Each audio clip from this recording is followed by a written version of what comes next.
Euthanasia is a subject that has long divided communities the world over. Now, a new report is reigniting debate in the UK by advocating those who are terminally ill should be given the choice. Longtime campaigner Terry Pritchett helped fund the research, but he says the report doesn't go far enough. Susan MacArthur's husband Duncan was a man who prided himself on being in control of his life. So when he was diagnosed with motor neuron disease, she says he quickly made clear he wanted to take control of his death too. He said, "I won't be seeing this through to the end." He said, I will know when it's time. So after 3 years, by now in a wheelchair and struggling to swallow, he decided to end his life with his wife at his side.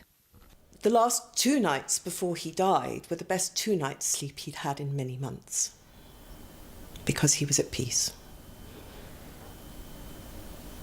I think he'd made his decision, his mind was clear. He'd sort of looked back over his life and he'd said goodbye to family and friends. And he was at peace, he was ready to go. Susan was investigated by the police.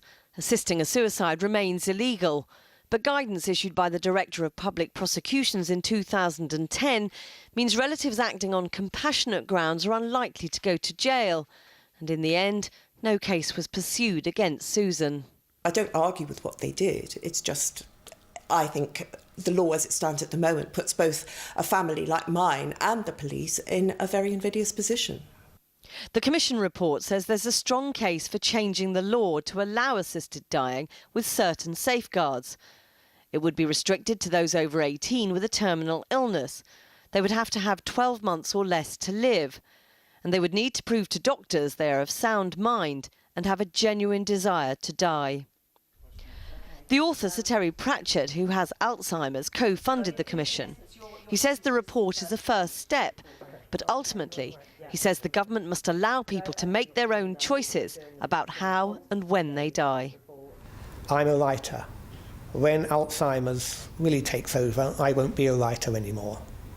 And a writer is what I am.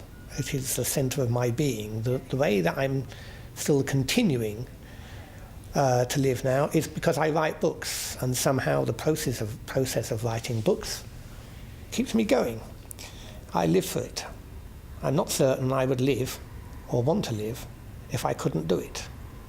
That would be my choice, and I would put it to you, why does the government think it owns my life?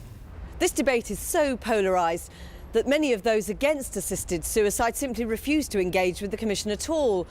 They said the fact it was funded and organised by those campaigning for change meant there was only ever going to be one outcome. I think to change the law, this would be the first time that we've changed the law to allow one adult in this country to kill another adult, and I think that is a threshold that people should be, taking really seriously. And although at the moment the proposal from the Falconer Commission is to restrict the people who would be eligible to kill themselves, once you've crossed the threshold, I think it's difficult to believe that criteria will remain the same. Susan MacArthur knew she was taking a risk being with her husband as he took his own life at home. But they didn't want to travel abroad for him to die in an anonymous clinic. She believes it allowed the man she loved a good death, though she knows many others disagree.